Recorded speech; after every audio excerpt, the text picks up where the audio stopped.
Ladies and gentlemen, we would like to welcome a wonderful and a dynamic personality, a mother to a lot of people, a mentor to a lot of people, and an asset worth emulating. Ladies and gentlemen, we would like to welcome to this floor now, Dr. Adetola Salao, the Special Advisor to Kwara State Governor on Education. Dr. Adetola Salao, the floor is yours now. Okay, while we're waiting for Dr. Adetola Salao, Mrs. Tinuke Bosun Okusaga, we would love you to have the session now. Thank you. All right, thank you, Tayo, and thank you to our wonderful audience for your time so far. I am a management consultant, so my conversation this afternoon will be around the workplace, the bias that goes on within the workplace as far as S.T.E.A.M is concerned. And I'm happy that on the platform this afternoon, we have a combination of students, we have teachers, stakeholders within the education sector, because some of the things I'll be sharing will help us develop the necessary tools or the necessary capacity to ensure that our students and our children are made ready for the work environment. All right, so I will start from within the work environment. What are the kinds of bias that women face, especially around S.T.E.A.M? All right, so I have two main biases that I have penned down here, which I'll be sharing with you. The first bias comes from where we want women to prove themselves a little bit more. And that bias is called prove it again bias. What does this mean? It means when we give two people an opportunity, there's a man and a woman that we're given opportunity for a promotion. And when it's time for that promotion, we'll tell the woman that, based on your performance so far, we think you still need time.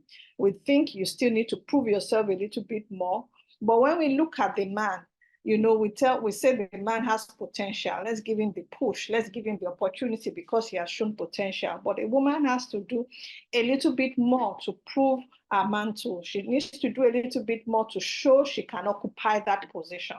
All right. So the call is to all of us, within the work environment, when it comes to promotion, when it comes to development opportunities, are we equitable in our dealings? Do we apply the same criteria? Do we apply the same yardstick, all right, in giving men and women opportunities? So that bias of prove it again, we always want to push the woman harder to show that she has the strength. Are you sure you have stamina? Are you sure you can, you can work long hours? All those comments that we make within the work environment. And then we want to test and see that the woman has the strength to carry on the role is a form of bias. And it is very important that we highlight it so that when we see it, we can identify it and deal with it. The second kind of bias that women face in the workplace, especially around S.T.E.M careers, is the maternal wall bias. What do I mean by maternal wall? Because a woman goes through the cycle of pregnancy and child delivery. It's the tendency to overlook them, the tendency to make decisions, when they are observing either a maternity leave or they are nursing their babies. We make decisions and then, we jump over them, all right, because we just think, this person won't have enough time. She won't be committed. She won't have the stamina. She won't have the strength because she's pregnant or because she's nursing a child. And then we make decisions that can further their career. And we make those decisions to their disadvantage just because the woman is nursing a child or the woman is pregnant.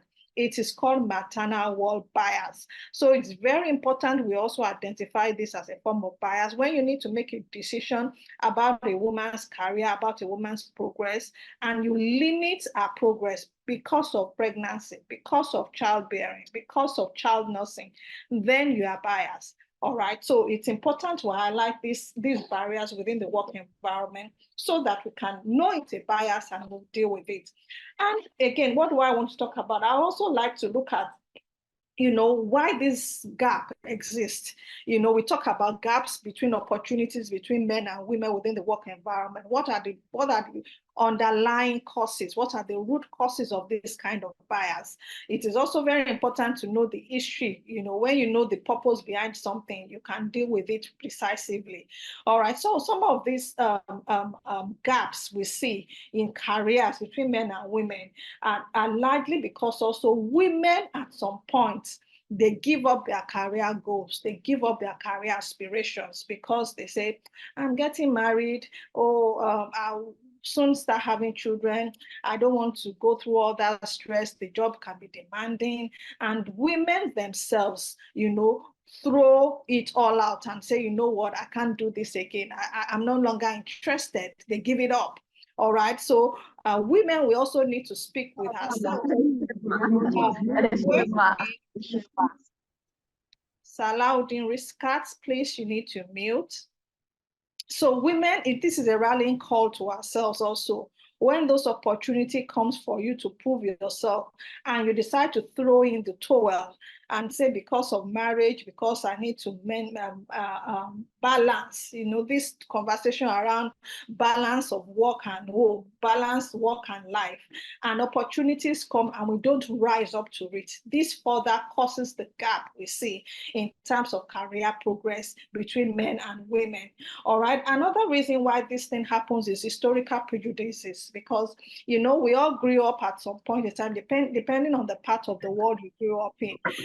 This historical prejudice that, women are meant to stay back at home and nurture children and take care of the home, while the men are the ones who are supposed to go out there to make things happen. Some women have grown up with this mentality. Some women have grown up with this prejudice.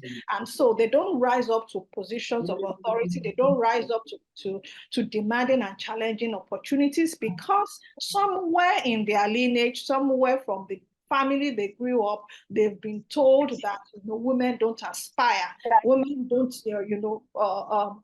work in some areas, women don't attain some positions. All right, so if you are a woman here and you come from that background, and this is also a call to you. All right, this is the 21st century and things have changed, things have moved up.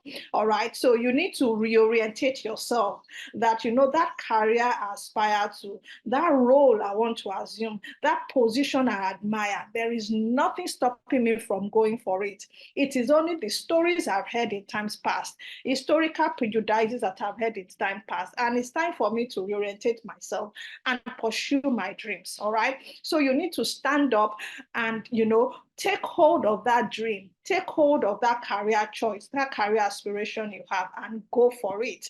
All right, I've seen women who drive ships. I mean, recently we worked with NIMASA, Nigerian Maritime Administration and Safety Agency, to go to secondary schools to talk to girls. And we went with a captain, a woman who drives a ship. All right, she navigates the ship on the ocean. I've seen women pilots, women who drive planes. All right, so it depends on you. It's all about what you want to achieve.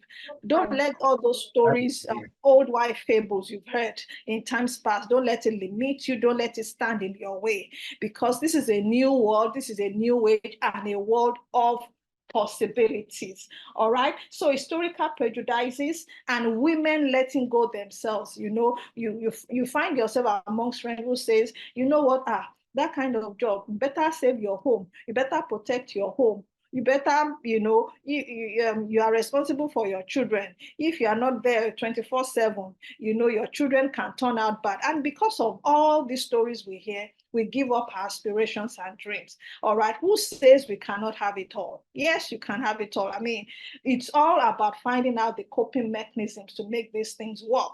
All right, so the call is to young ladies on this call, young women on this call, that don't let all those stories you've heard about women, cannot have it all. You have to choose one between your home and career.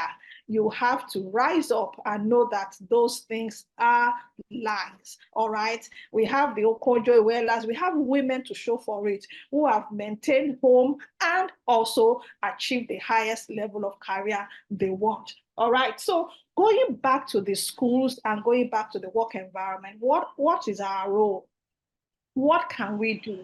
to ensure that all these biases, all these prejudices, all these gaps that we see, in opportunities between men and women, how do we close these gaps? What is our role in ensuring, we have a balance, all right, in terms of career progression?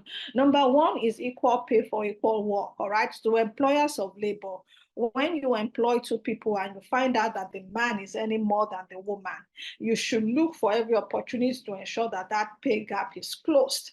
If I am doing the same kind of work you're doing, there's no basis to earn lesser than you. All right. So employers of labor, we need to audit our payroll process, audit our compensation management process, and ensure that there is equal pay for equal work. Another area we need to focus on in ensuring that we close these gaps, all right, between men and women, is for women ourselves to start supporting women. All right, I've sat on interview panels where, the man that is hiring, the head of department hiring, said that, for this role, I want just men. And I said, why just men? He said, because it requires, it's a work within a factory. And then, men can work longer hours, and then women can't work longer hours. And I had to challenge him. And I said, have you, is it because, what is fueling that insinuation? Where is that ideology? Where did it come from? He said that there was a lady I had at some point, and, she couldn't withhold the stamina. I said, so now you are generalizing, that's a stereotype, because you've experienced, there are men too that can't work long hours. So it's not just about gender. All right, because you've experienced it with one woman, that now forms, a thinking, and it has now become an ideology that, for this position, I will only focus on men, I will not hire women. And I said, no, you need to give everybody opportunity. All right, let them prove themselves, before you take that decision. Don't just make a blanket decision that, okay, because it involves so number of hours, a woman cannot thrive in it. All right, so the call is back to us when you're hiring, when it's time to recruit, and people are throwing out women and saying women cannot do, I want just men. We need to stand up and say, you know what, we need to give everybody the opportunity. We need to open the opportunity to everybody to prove themselves, because you can never tell until you give that person the opportunity. But once you disqualify the person without giving that person an opportunity, then that means you have shut the door against that person, and we are further enlarging and further expanding the gap, all right, between men and women achieving their career goals. We all know to a large extent that when it comes to nurturing children and raising children, a lot falls on the laps of women. And if these women are not developed, that is going to be transmitted to the children they are breeding. All right. If a woman is not mentally challenged, if a woman is not doesn't have her career aspirations achieved, she's going to take it out of the children. She's going to limit the children, and then we'll continue that cycle of poverty, that cycle of people living in disillusion. All right. So that is why we need to stand up and say, you know what, we will give everybody that equal opportunity, whether it's a man or a woman, and we are not going to limit you because of your gender. All right. So women need to start supporting women. A woman that has achieved a level of growth in her career, you need to look at the other women and show them how.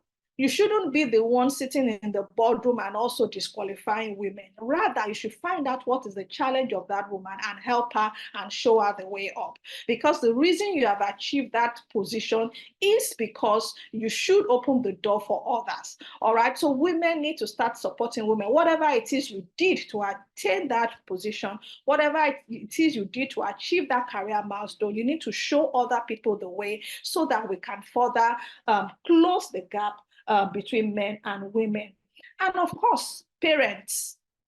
The third call is to parents. All right, you have a male and a female child, and all the opportunities is more tilted towards the man, because you feel, okay, the woman, she will go and marry.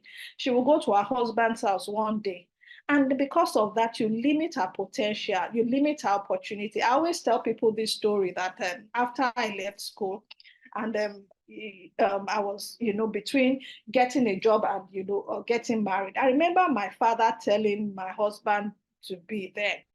He said, you know what, I've heard you want to marry my daughter. But we can have this conversation again after she has secured a job. All right. I want her to have economic power. All right. So gone are the days when we have female children and we think their career ends in their husband's house. And we think they can't make anything for themselves except to get married. All right. So parents, we need to stand up to the challenge. And also to schools, principals, teachers. I was telling somebody that I went to a science school, Wesley College of Science in Ibadan, and throughout the years I spent there, all the teachers that taught sciences were always men. Physics, chemistry, maths, they were always men. Why don't we have physics female teachers? Why don't we have physics, chemistry teacher? What is also happening in that space, all right, is that most of the female teachers are also tilting towards art. They are tilting towards the commercial courses. Why don't we have, because I believe we have more teachers around these STEM areas, they can also inspire the young girls, all right? They can motivate the young girls that you can do this. So in terms of hiring teachers also, in terms of developing teachers, we also need to focus on how do we get more female teachers, all right, into the STEM industry and within the STEM space. I believe if we can channel our priorities around these key areas, around further developing our education system to promote female teachers around STEM and also closing the gap within the work environment, we can start seeing the result we want to see.